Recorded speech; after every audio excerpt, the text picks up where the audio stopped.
Erdhëm. Ose më saktë se era dhe erdha. Nga sot edhe për disa kohë podcasti do të vazhdoj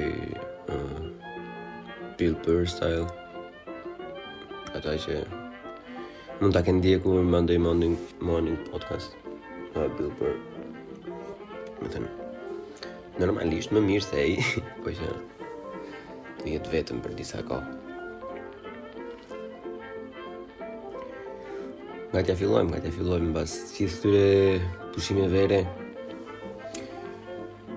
Ndonjëherë duket shumë e vështirë, duket shumë arrogante ose shumë e hipokrizin të fillosh prapë të ankohesh për gjëra, që është një nga problemet që mua personalisht më shqetëson, më streson fare në rat, keq fare. Ishëm tash për të interesuarit ishëm me pushime në Shqipëri, për shkak se unë nuk jetoj atje, jam studioj jashtë. Se konstatova atë sëmundjen e vjetër që e përmendin shumë njerëz, domethënë, po nuk e di pse nuk ka një tip proteste, qoftë fizike, qoftë ku dëgjon në rrjete apo diçka nga personat që janë më të prekur për ata. E mendoj se kam kuptuar diçka për pjesën e plazhit. Unë isha në pushime në Zvënec, u premtua një si tip fshat i vogël në periferi të Florës, që do ishte me shumë pak fluks, me pak njerëz, dhe kësaj do ishte i pastër, i qetë, pa plera, edhe pa të gjitha. Për ata që e kanë ndjekur faqen e Facebookut ose Instagramit, domethënë kam parë që ato ditë unë që kam qenë me pushime të thotë, kam postuar disa foto, domethënë disa foto që ishte vërtet një trup jashtëzakonisht shumë i madh për ne. Në pjesën publike të plazhit ishte grumbulluar një mal plerash, të cilën në fillim gjykova njerëzit normalisht, thonë si çdo njeri tjetër që mendon shpejt dhe nuk e analizon kohën, domethënë dhe mua po më vinte shumë turp që wow, si çfarë njerëz shihet, çfarë idiotash jemi të tjera, komplet paketa. Pastaj ditën tjetër shkoj në plazh në mëngjes normalisht. Ai plazhi old school që thonë që në qashtë dhe i klau, si idiot atje vetëm. Gjithsesi, çojm, iki, vë atë stolin tim atje. Edhe kisha afër pjesës ku fillonte pjesa private e plazhit, ose e marr me qera nga lokalet që vënë shezllone dhe ishin mirë mbajtur. Individët e dashur që shfrytëzoni një hapësirë publike siç është plazhi, kishin mësuar djem të vegjël me karroca dore, të cilët merrnin plerat nga pjesa private e plazhit, i pastronin atje, normalisht, i hidhnin në karrocë dhe shkonin te pjesa publike e plazhit, tek ai grumbulli, dhe i hidhnin atje. Mu duk në fillim si rast i izoluar, gjithmonë dhe vura në dyshje, vazhdova bëra një shëtytje, pastaj eca deri në fund të bregut plazh, dhe pas që pothuajse të gjithë po pastronin në një njëjtën kohë, më pas kur u ktheva nga ana e bregut, u ktheva nga ana e pjesës që është pas lokaleve, domethënë pas rrërës, dhe vura re që individët nuk kishin kosha fare, kishin vetëm kosha të vegjël, domethënë, edhe koshat e vegjël ishin vetëm për atë punë, për robën që kishte mend që të vinë të hidhte vetë atje.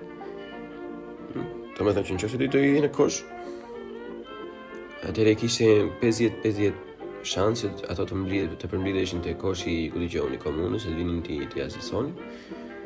Nëse i lihet, ishte e sigurt të hidheshin në plazhin publik.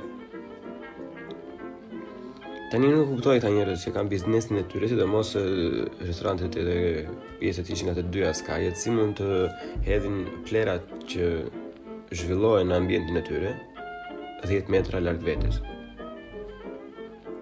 Është një absurditet shumë i madh. Po ka kaluar fare pasaj vetë te pjesa si biznesi, nuk funksionon asnjë lloj asertivimi, asnjë që kamarierët janë bërë siguri hap bukën e gojës tash po I fole. Megjithëse nuk kanë edhe faj, nuk kanë punuar vetë shumë vite kamarierë, normalisht edhe I shfrytëzojnë keq fare atë në Shqipëri.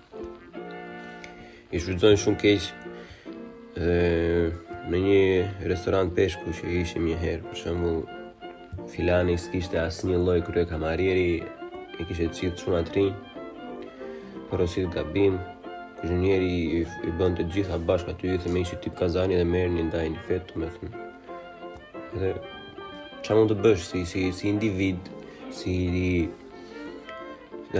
klient, normalisht përgjegjësi për ty është kamarieri, dhe kamarieri do I thosh gjithçka, domethënë, por absurditeti qëndron tek një tavolinë ngjitur me ne që kishin një problem, që nuk ishin ai që easy going, domethënë, e bën domethënë të madhe, tha që ato fakt se I keni bashkuar bashkë me vetë të gjitha.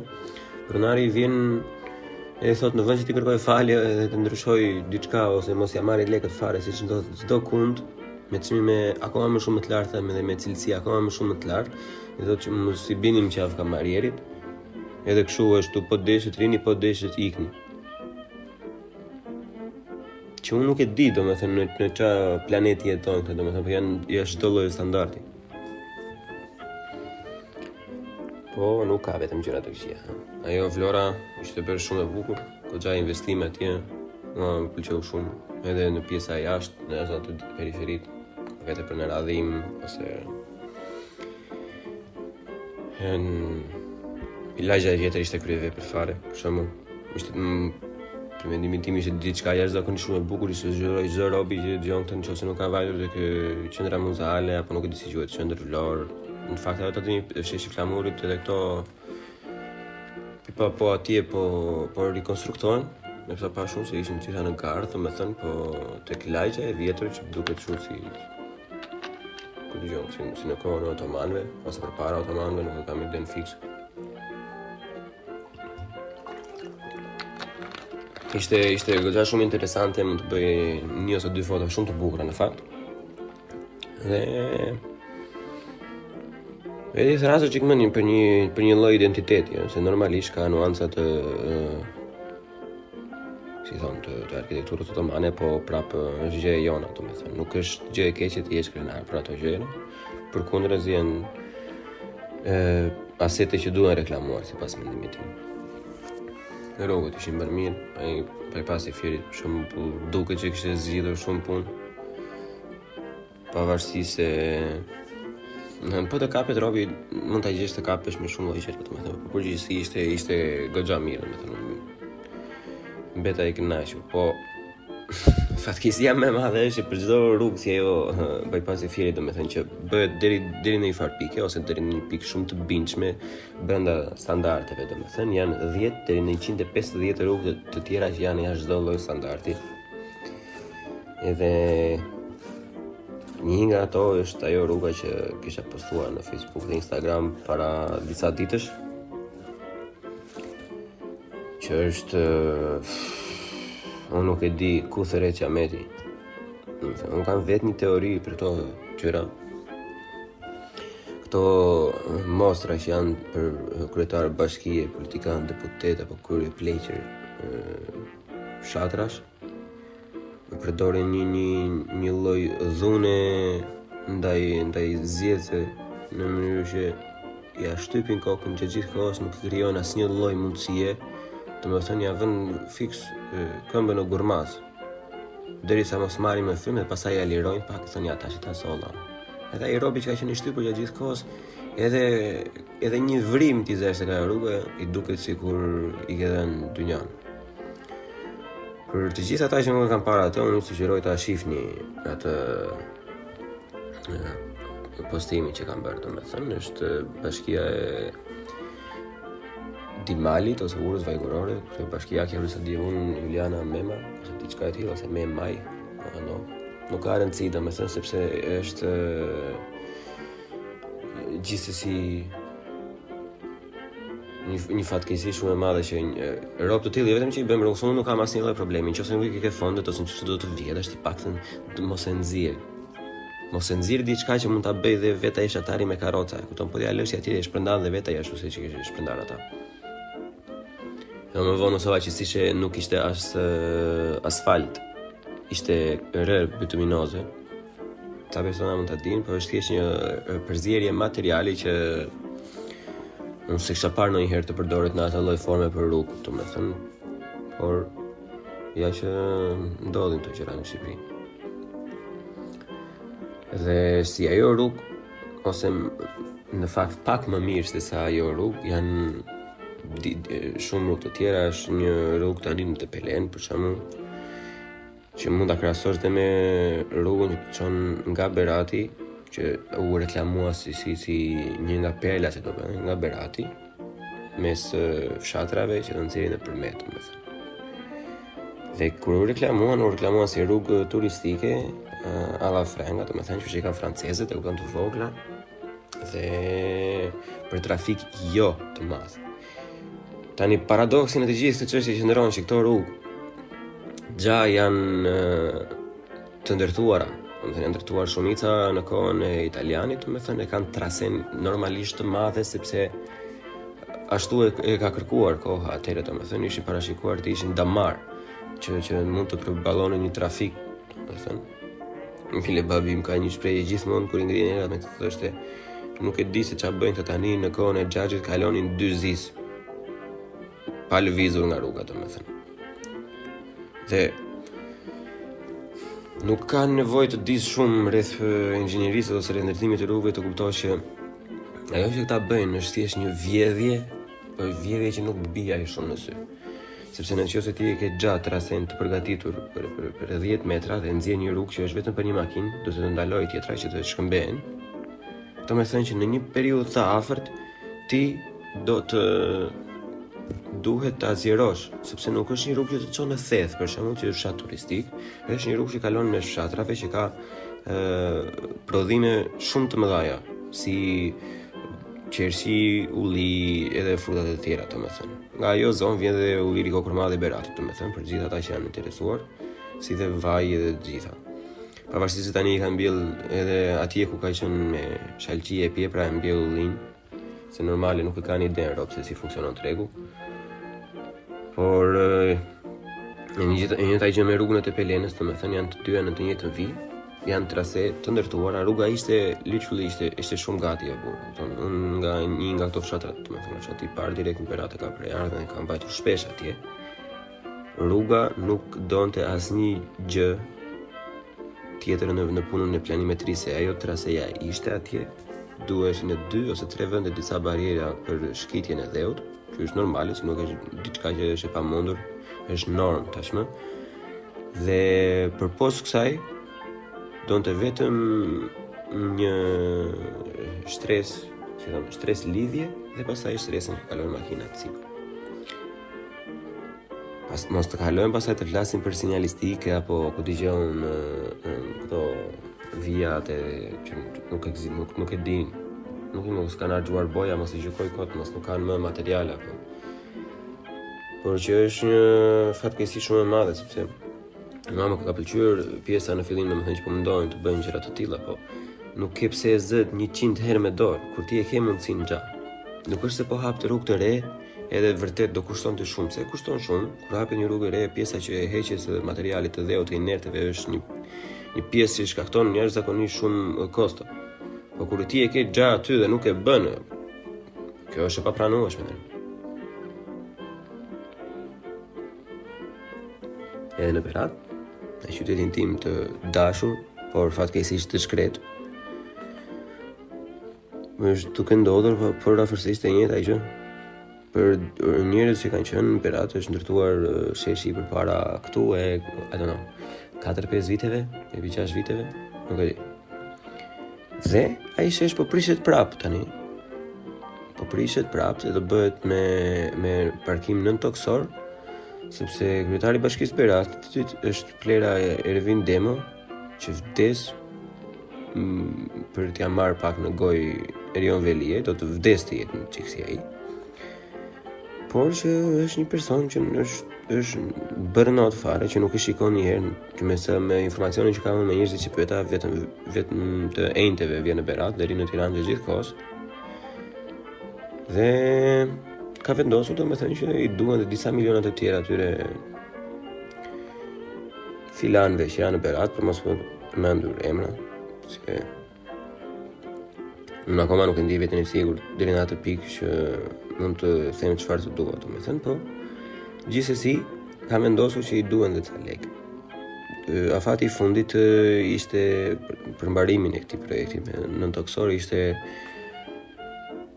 korik në stadion 22-23.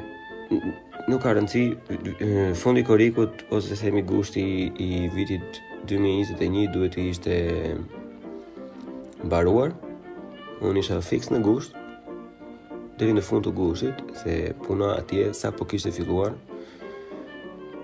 dhe punonin me 2-3 punëtorë. Pa norma sigurie, pa asnjë lloj të mundshme.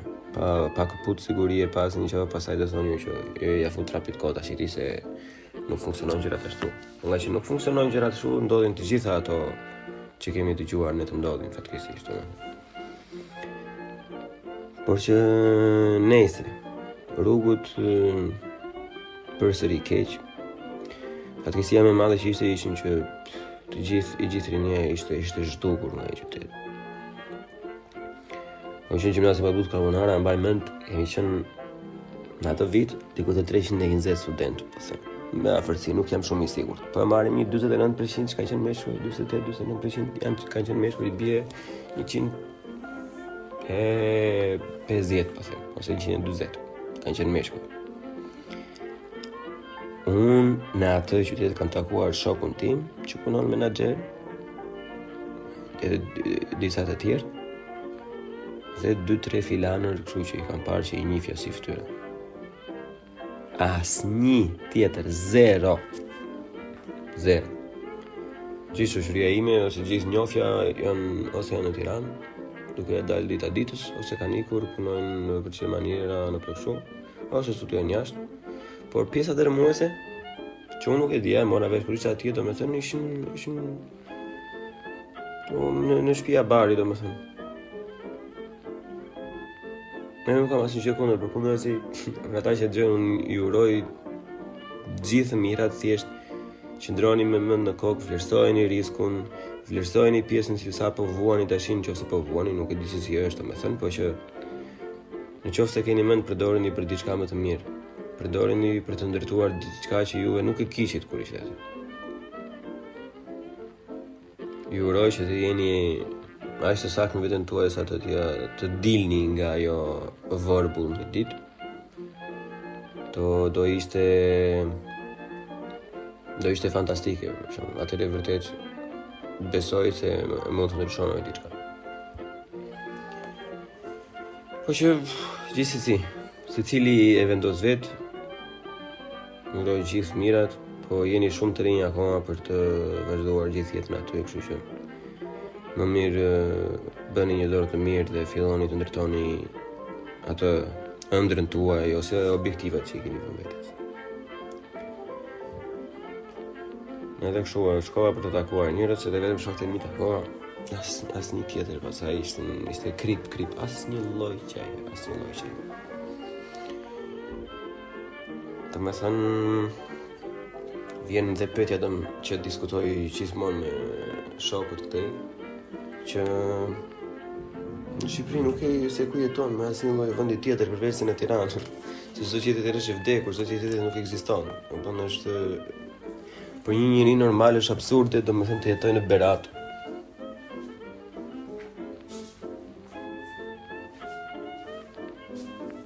Dhe unë që jam avokati dhe jam pak kështu, dua të bëj ndonjëherë si patriot që e reklamoj e bëj të gjitha. Jo vetëm për Beratin, por edhe për shumë qytete të tjera, domethënë se është një gjë jashtëzakonisht shumë e gabuar që çdo gjë është përqendruar në Tiranë. Në fund fare përballesh me realitetin dhe e kupton që e ke gabim. E kupton që nuk funksionon ashtu siç të doje të funksiononte dhe realiteti është shumë larg parimit.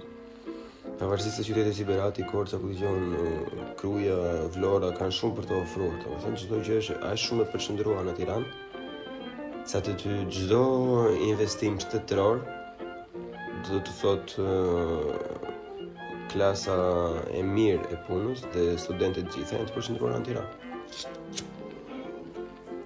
Çdo mundësi i ke në Tiranë. Çdo gjë të mundur është në çdo institucion është në Tiranë. Çdo gjë është në Tiranë dhe për personat siç është edhe jeta sot, që ne kemi faktin timi shumë të informuar për shumë gjëra të ndryshme, normalisht në Tiranë do vesh të ke rrugë më të shkurtra për gjithçka. Në një bisedë që kisha me një shokun tim, një ditë që ishim në opera, po më thashë që o plako, po juve atëherë si keni bërë dokumentat për të në Gjermani, domethënë si mban shumë rruga nga Berati në Tiranë, domethënë si ke vajtë ambasada, si ke lënë takimet. Edhe që diçka në fakt që unë se kisha menduar për faktin se para unë kisha vllajën ato kohë që shkova në Tiranë për të ndikur atë fillimin e kursit dhe për të bërë dokumentat, plus që edhe në që s'do kisha vllajën, kam familjar normalisht, xhaxha, hall, teze, më the të thash, e kupton, të gjitha. E po mendoja domethënë që nuk e kemi idem fare, domethënë që ka dhe persona që mund mos të kenë familjar në Tiranë. Ose që mund të kenë, po s'duan të bjen në qafë, që i bie që ata do të zgjohen diku nga ora 4, që zgjoj babi në kuritë në punë. Do të vjen atje fiks për ato 20 minuta që është hapur ambasada, edhe pastaj të merren me notere me gjëra dhe të ikin prapë në shtëpi. Që po ta mendosh domethënë, po të kesh jetosh në Sarandë ose në Shkodër ose në Kuks, e të vish Kastilën në Tiranë vetëm për të bërë këto gjëra. Është shumë absurditet domethënë, është diçka që nuk e kuptoj edhe unë se si mund të funksionoj. Si dhe pjesa e postës, domethënë, postës, pjesa e postës në Shqipëri akoma nuk funksionon e tillë. Persona të ndryshme, profesione të ndryshme thonë që postën e përdor vetëm në qoftë se dokumenti nuk është shumë i rëndësishëm ose nuk e do sot, e do pas 4 milion vite dritë, kur ti do i qefi atij posterit ta tregoj. Sidomos ata që kanë në punë lidhje me shtetin, domethënë gjithmonë letrat ose dokumentet e rëndësishme i dorëzojnë vetë në sekretariatin e institucionit përkatës. Pse? Sepse ndryshe nuk i merr njëri seriozisht. Shumicat e firmave që janë të mëdha, domethënë që si për shembull si firma religjore apo XY, kanë një person të posaçëm që merr dhe çon letrat. Ose pak më të që një fund, përgjithësia mund të jetë ndryshe, mbasi jam dhe unë gabim, por për sa i përket dienisë time, domethënë është pak më ndryshë, që ne nuk e di se si funksionon Tiranë, mbasi është rregulluar, është pak më mirë tani, domethënë, por në Berat, për shembull, nga qyteti që vi unë, kohët e fundit ka filluar që të vijnë fatura dritave në shtëpi, tamam me numër me gjëra, që janë ka 5-6 vite ka që janë vënë emrat e rrugëve me tabela, me kështu se nuk e dinte njeri ku ishte, ëh? Po ikësh te filan lagje, kthesa e parë Majtas te kabina elektrike, në gjitha të Maloren, 2 rrugë më vonë është ajo. Nuk ka ide fare. E tani që me mendoj, unë nuk e di as rrugën time tash, jo, rrugën e di, rruga jone ka emrin 7 Marsi, by the way. Hajde gjeje tash i tip se ka emrin 7 Marsi. Po numrin e shtëpisë nuk e di për shembull. Po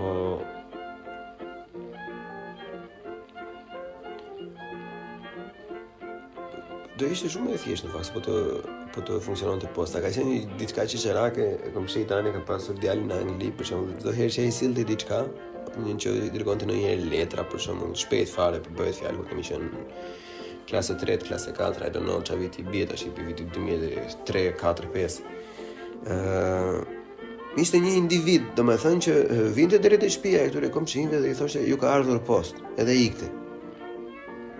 Thash, po plak, what the fuck, po ti apo vjen nga posta apo I thoj tyre që të ka ardhur post, pse nuk e solle ato t'ja hapësh tyre? Se di, domethënë nuk e përpunoj dot, domethënë si material. Edhe si kisha vënë re fare, derisa ja thash atij çokut, kështu ndodhte. Po mirë, tha, ai pse se solli? Me shikonti? Pse se solli?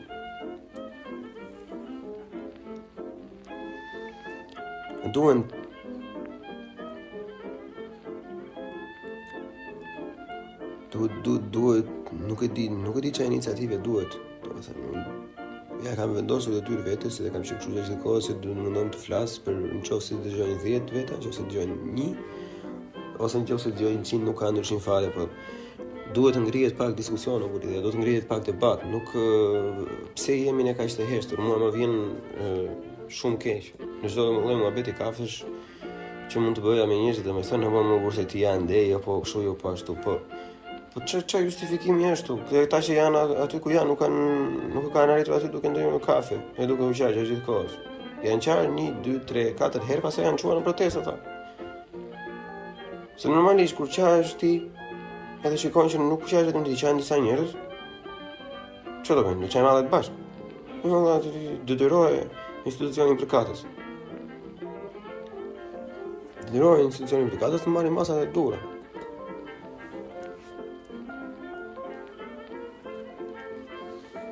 Janë rritur çmimet e qerave të lokaleve në Berat, pjesa e pedonales me 3 fishin që ka qenë më përpara dhe të gjithë nxehen, shajnë, bëjnë, asnjëri nuk merr asnjë lloj mase. Që e kuptojmë deri diku se është e kapur, e kupton dhe është normalisht është pak e frikshme se ka arsye pse shumë pak lajme dalin nga Berati. Dhe kjo nuk është fakti se në Berat nuk do të asgjë. Fakti është çdo gjë e kapur, është çdo gjë del filtr. Po edhe për vendet e tjera nuk ka mundësi. Si në çdo lloj drejtimi ka mangësi. Dhe kur dolën në protestat e studentëve atëherë në vend të kërkonin kushte më të mira ndërtime të gjitha, kërkonin universitet free. Që e bëri Kosova të shi që për mendimin tim ka për të shkatruar sistemi fare. Nuk duhet të jetë pa pagesë, absolutisht jo. Dhe kur them për personat që kanë nevojë financiare, pastaj ka bursa, ka programe të tilla, nuk është argument që përdoret kundër, por normalisht nuk duhet të jetë free. Dhe nëse ti i reklamon këto kaq shumë, ti do vrasësh pjesën profesionale. Se ne gja nuk kemi shkolla profesionale në Shqipëri. Gja mungon çdo lloj kualifikimi i dur që mund të bësh. Shumica e marrin profesionin duke i vajtur një ustaj nga mbrapa. Që unë se marr vesh, domethënë, se si mund të mbash një treg të tillë. Edhe janë kompani të mëdha pasaj të ndërtimit në Shqipëri kështu funksionojnë. Babi im që s'ka punuar asnjë në kompani, ka punuar gjithmonë vetë, domethënë si mjes në ndërtimi me një ortak tjetër me punëtor. Gjithmonë ka pasur djem të rinj, me sa diu një 5-6 vjet, domethënë që i ka marrë pas vete një 2 vite afërsisht dhe ata kanë dalë me vete, pastaj shumica kanë ikur jashtë fare dhe ja kalojnë shumë mirë, bëjnë punë shumë të mira. Por me sa mora vesh tash, domethënë gjithë ato rinj që deri në një farë pike vinin me individ si babi im, tani që babi im nuk është i aftë të punoj me ato, me thënë, siç janë edhe një pjesë dërmuese e personave në atë moshë, futen në për kompanira që i paguajnë thjeshta për të kaluar bukën e gojës dhe bëjnë punë krau, nuk ka njeri kohë të mësoj çdo gjëra, vetëm kur i mungon një punëtor, thotë okay, do bësh dhe këtë ti, edhe plas kokën tash, gjej anën vet. Ai që është me fat, që ka dhe vullnet, ja gjen anën, ai tjetri e kupton do kthehet prapë atje ku ishte ti lopata. Zero perspektivë për profesionit. Ne kemi zero perspektivë për profesionit, zero perspektivë për klasën e ulët nga ana financiare të shoqërisë. Edhe në flasim për arsimin e lartë të falës. Po jo, mos zotërisë, ku do i çoshi se ti nuk ke kapacitete, pastaj thoj pse ikin njerëzit. Nuk i ke më kapacitete të dura, ti nuk i ke mjaftueshëm vende pune për atë punë. Ke inxhinierim me mekanike që ndalin gjithë ata studentë në Shqipëri, domethënë, unë dy kompani njoh që duan inxhinier mekanik, domethënë. Është një kompani që bën tela, edhe një tjetër që bën kështu materiale dur alumin, si thonë, domethënë, për punim alumini e gjithë të tjera. Kurse po të duash të ndrosh një ku dëgjon një rrjet elektrik ose të ndrosh tubat një herë në shtëpi, domethënë, hajde gjeje filanin ti që e bën saktë. Se gjen dot. Edhe ne flasim se ku sa ndodhur asnjë për arsimin e lartë fare. Fillohet nga A-ja të gjitha. Ngelen duke lyer shkollat të turpizotit që nga filloret e në veçare të gjitha, ore kapacitetet të politet, mjetet, numërin nxënësve në klasa. Pse nuk flet njëri për to? Jam I vetmi idiotun që më vjen këto gjëra në mendje?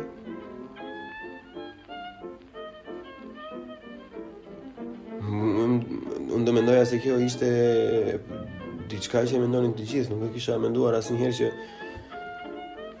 mund të ishte kështu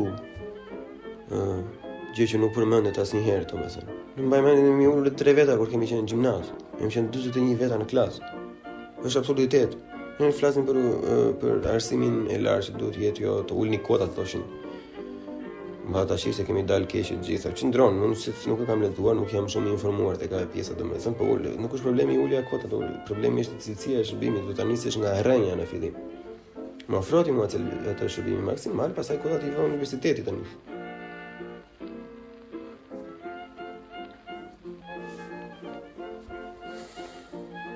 Nuk e kemi kulturë të bëjmë protesta e demonstrata, po edhe ato pak që I bëjmë, I kapim nga bisti. Është pak si kundërproduktive gjitha kjo. Mbase ndryshon, unë shpresoj që ndryshoj gjithsesi. Për sa kohë njerëzit do merren me to facadat politike tash, jo kjo loja e bukur fare tash, Luli, Berisha, kjo është këtë, ajo që atë na thanë ata. Au ju koto, me thënë ndodhi ajo, ndodhën vrasi gjëra të çuarua çdo lloj emisioni, pastaj pa pritur nuk po na vjen keq që ka ndodhur kjo, po mos të kishte ndodhur kjo me Berishën, do e kishim trajtuar më shumë atë vrasin makabre, por fakte. Berisha is more important. Që unë se kuptoj që çam mund të ndoa I roba koma, po I ka buri dheut. I ka vlase na stresove. Nuk ngope ka shvite. Lëri këta qënë të tjerë, të hanë dhe këta pjesën e tyre. Ti so dhe këta. Ti arkitekti, Ik, si që ka thënë Ilir Meta me qetësim e dashuri. Me gjithë se ty se njef ati pjesë nuk është e ka ekzistuar në herë, po. Lëri këllyshtë e tu, të me thënë të bëjnë edhe ata, jepja mundësin dhe atyre të bëjnë zagar si puna jote. Si që ka lënë të anës tjetër, të me thënë.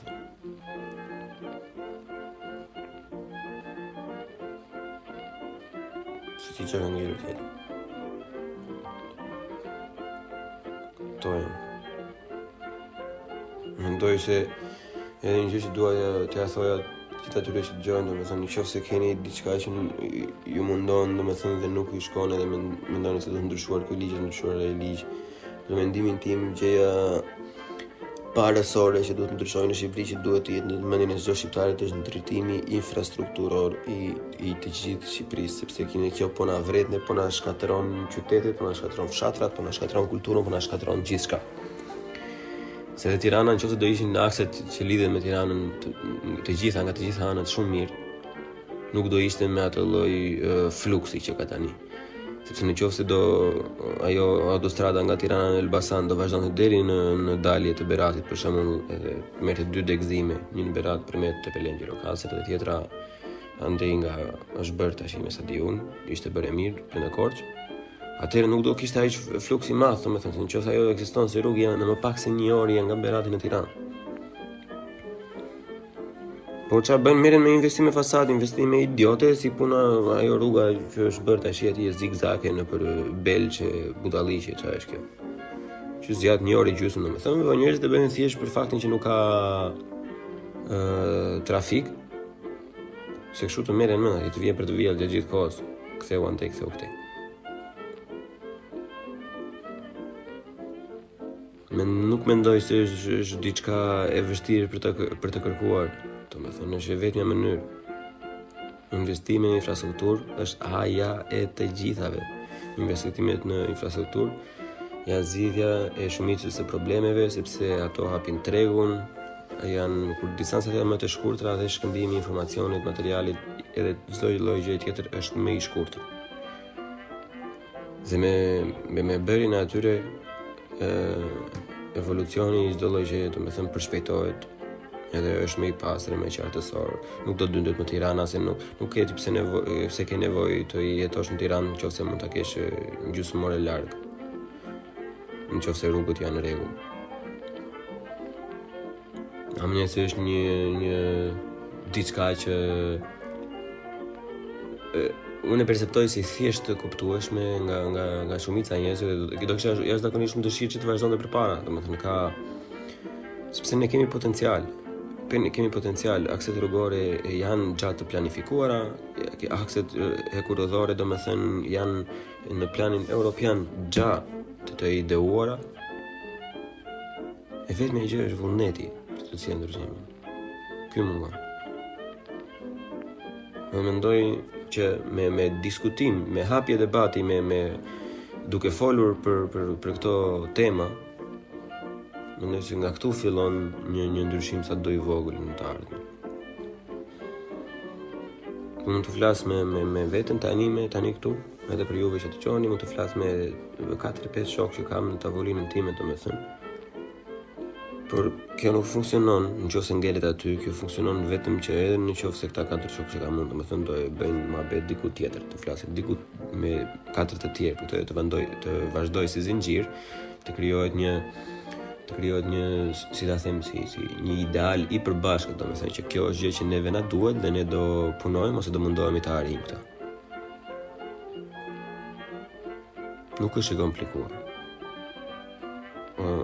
Edhe shpresoj të arrijm një ditë, qoftë edhe për një rrugicë të vogël apo për ku dëgjon.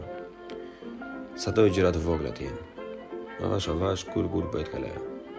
Sa ne kaq kemi në dorë për momentin, të paktën të flas.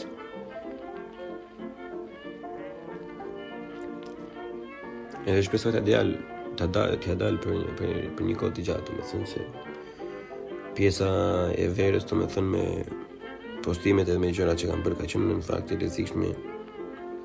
Kemi marrë lloj mesazhesh ose persona, domethënë ish shokë të mi që janë të përfshirë në partira, në gjëra që e kanë dashur të influencojnë pjesën, mos fol për filanin, mos fol për këtë, mos fol për atë, domethënë po që deri tani ja kam dalë dhe shpresoj që t'ja dal akoma, domethënë duke thënë ato gjëra që duhen thënë, se nuk jam unë më i zgjuar as nga një tjetër, as thjesht nga që e ndjej si për detyrë, nga që kam një jetë paksa më të mirë deri tani në një vend tjetër që më garantohet fjala e lirë, e ndjej si detyrën time për ta bërë këtë. Unë mendoj se çdo njeri që është në një gjendje të mirë ekonomike dhe është diku i pavarur, mendoj që është detyra e këtyre si fillim të ngrenë zërin, që pjesa tjetër që është e varur të ketë një lloj shkëndije për të vazhduar përpara.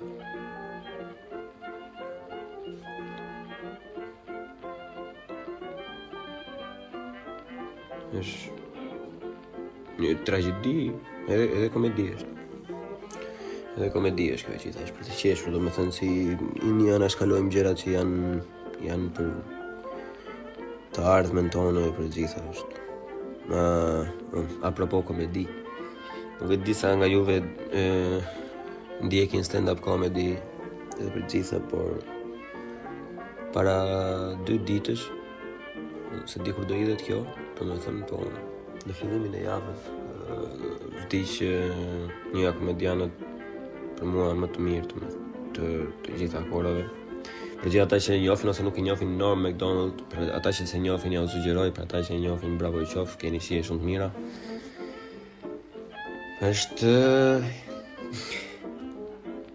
Ishte burr, ishte i smur 9 vite nga kanceri filani, edhe si kishte thënë asnjë njeriu. Edhe është humbje të thënë.